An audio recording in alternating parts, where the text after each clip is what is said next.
भारत माता की जय। मेरा नाम रेवा है। आज का टॉपिक शुरू करने से पहले मैं श्री अटल बिहारी वाजपेयी जी द्वारा लिखी हुई कुछ पंक्तियां कहना चाहूंगी। क्या हार में क्या जीत में, किंचित नहीं भयभीत मैं, कर्तव्य पथ पर जो भी मिला, यह भी सही वह भी सही, वरदान नहीं मांगूंगा, कुछ भी हो जाए मैं हार नहीं मानूंगा। आज हम बात करेंगे कि श्री नरेंद्र मोदी के काल में भारत प्रगति कर रहा है या नहीं। जैसा कि आप सब जानते हैं कि श्री नरेंद्र मोदी सरकार को 2 साल पूरे हो चुके हैं। जब से मोदी सरकार को 2 साल पूरे हुए हैं, तब से सबके मन में, चाहे वो देश का नागरिक हो, मीडिया हो, प्रिंट मीडिया हो, इलेक्ट्रॉनिक मीडिया हो या सोशल मीडिया हो, सबके मन में सिर्फ एक ही सवाल उठ रहा है कि क्या भारत श्री नरेंद्र मोदी की सरकार में प्रगति कर रहा है। आज मैं एक मोदी भक्त नहीं हूं, आज मैं मात्र एक भारत का नागरिक हूं, आज मैं मात्र एक युवा हूं। चाणक्य ने कहा था कि किसी भी देश के पतन का कारण उस देश का युवा ही होता है, जो कि कहता है कि राजनीति एक कीचड़ की तरह है। अगर राजनीति एक कीचड़ की तरह है तो उसे साफ करना भी तो आपका ही काम है।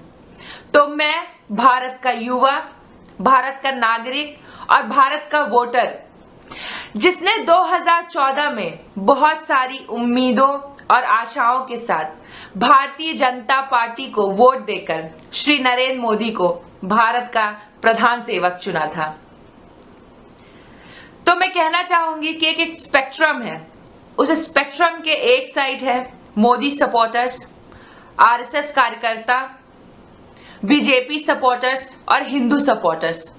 स्पेक्ट्रम के दूसरे साइड है पूर्व चरमपंथी, कांग्रेस सपोर्टर, आप सपोर्टर, समाजवादी सपोर्टर, हिंदू विरोधी, पप्पू के चमचे, कांग्रेस के चमचे, आपटार्ट्स, अरविंद केजरीवाल के चमचे, वामपंथी दल, पाकिस्तान समर्थक और बहुत सारे ऐसे लोग जो मोदी से घृणा करते हैं।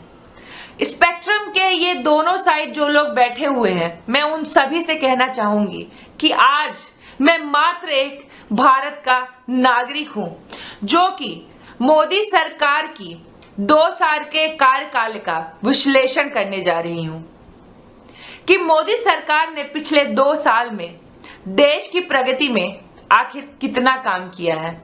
दोनों ही चरम सीमाओं के लोगों के लिए मैं साबित करना चाहूंगी, या फिर आप ये कह सकते हैं कि पुष्टि करना चाहूंगी कि श्री नरेंद्र मोदी, जो कि भारत के प्रधान सेवक है, वह भारत देश के लिए ठीक है या नहीं। मोदी अचीवमेंट्स को बताने के लिए मैं 8 बिंदुओं पर, 8 तुलनात्मक बिंदुओं पर बात करूंगी। उन्हें सुनने के बाद आप स्वयं सुनिश्चित करें कि श्री नरेंद्र मोदी भारत देश का प्रधानमंत्री बनने के योग्य है या नहीं, या फिर भारत देश की प्रगति में श्री नरेंद्र मोदी का कितना योगदान रहा है इन 2 सालों में। सबसे पहले बात करते हैं जीडीपी ग्रोथ के बारे में।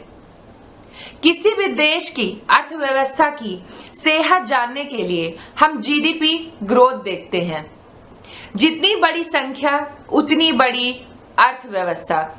मोदी से पहले यह थी 6.6% और मोदी के बाद है 7.6%। दूसरा हम बात करते हैं कंज्यूमर इन्फ्लेशन के बारे में। जितनी छोटी संख्या उतना खुश उपभोक्ता। मोदी से पहले यह थी 9.46%। मोदी के बाद, या फिर आप कह सकते हैं रघुराम राजन के बाद, यह है 4.91%। तीसरा टॉपिक है रुपी अगेंस्ट डॉलर। डॉलर के मुकाबले रुपये जितना ज्यादा एप्रिशिएट होता है, उतना ही ज्यादा कच्चा तेल, सोना जैसे आयातों की लागत दरें कम होती हैं। मोदी से पहले यह दर थी -9.4%। मोदी के बाद यह दर है -5.7%। चौथा पॉइंट है इंडस्ट्रियल प्रोडक्शन ग्रोथ। मोदी से पहले यह दर थी -0.10%। मोदी के बाद यह दर है 2.40%। पांचवा पॉइंट है होम लोन रेट्स।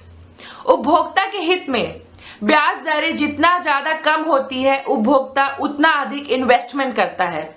उपभोक्ता का अधिक से अधिक इन्वेस्टमेंट अर्थव्यवस्था में एक पॉजिटिव लहर पैदा करता है। मोदी से पहले यह दर थी 10.25% और मोदी के बाद यह दर है 9.55%। छठवें नंबर पर है एफडीआई, फॉरेन डायरेक्ट इन्वेस्टमेंट। बाहरी पूंजी का भारत में निवेश। किसी भी विकासशील देश के लिए एफडीआई बहुत ही महत्वपूर्ण है। एफडीआई इंक्रीमेंट का मतलब है रोजगार की दरों में बढ़त। मोदी से पहले एफडीआई था $24.3 बिलियन। मोदी के बाद है $40 बिलियन। इसके अलावा मोदी जी ने और नई शुरुआतें की, जैसे कि जन धन योजना, जिसके अंतर्गत कोई भी व्यक्ति किसी भी बैंक में एक खाता खोल सकता है। LPG subsidy. मोदी जी ने खुद लोगों से रिक्वेस्ट किया कि जो व्यक्ति सालाना 10 लाख या 10 लाख रुपए से ज्यादा कमाता है वह एलपीजी सब्सिडी छोड़ दे। इससे बचे हुए पैसों से मोदी सरकार ने 5 लाख से भी ज्यादा गैस कनेक्शन करवाए उन लोगों के लिए जो आज भी लकड़ी या कैरोसिन स्टोव का प्रयोग करके घरों में खाना बनाते हैं। इसके अलावा मोदी जी ने स्वच्छ भारत अभियान चलाया, बेटी बचाओ बेटी पढ़ाओ अभियान चलाया, मेक इन इंडिया कैंपेन चलाया और डिजिटल इंडिया बनाया। डिजिटल इंडिया की शुरुआत सबसे पहले मोदी जी ने पार्लियामेंट में की। आज पार्लियामेंट में सारे काम पेपरलेस होते हैं, जिसका सबसे बड़ा फायदा यह है कि काफी मात्रा में कागजों की बचत होती है। पेपरलेस काम होने की वजह से यह पर्यावरण के लिए भी लाभदायक है। मोदी जी की अचीवमेंट के बारे में जानने के लिए आप मेरे अगले वीडियो का इंतजार करें। और अगर आपको लगता है कि पिछले 2 सालों में नरेंद्र मोदी ने अच्छा काम किया है तो don't forget to like and subscribe it. बिना लाइक किए और सब्सक्राइब किए मत जाइएगा। भारत माता की जय। खुश रहे, स्वस्थ रहे और सबका सम्मान करें, खास करके देश का और देश के प्रधानमंत्री का। भारत माता की जय।